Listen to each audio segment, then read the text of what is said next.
আসসালামু আলাইকুম। কেমন আছেন সবাই? আশা করি সবাই ভালো আছেন। তো আজকে আমি একটা টপিকস নিয়ে একটু কথা বলতে যাচ্ছি। সেটা হচ্ছে যে আমরা ইমো ইউজ করি সচরাচর সবাই।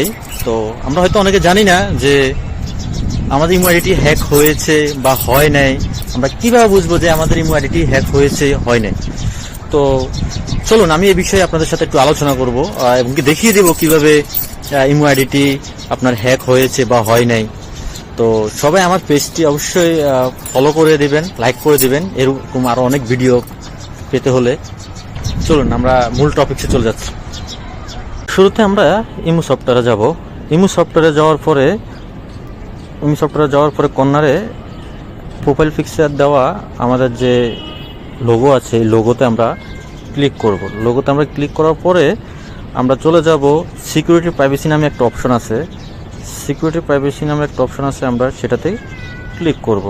সেটাতে ক্লিক করার পরে আমরা ম্যানেজ ডিভাইস নামের একটা অপশন আছে। ম্যানেজ ডিভাইস নামের একটা অপশন, সেটাতে আমরা ক্লিক করব। ক্লিক করার পরে আমরা এখানে দেখতে পাবো যে আমাদের কয়টা ডিভাইস লগ ইন করা আছে, আপনাদের আইডি হ্যাক হয়েছে কিনা। তো গাইস, এরকম সুন্দর সুন্দর আরও ভিডিও দেখতে চাইলে অবশ্যই আমার পেজটি লাইক এবং ফলো দিয়ে পাশে থাকবেন। তো গাইস, ভালো থাকবেন সবাই। আসসালামু আলাইকুম।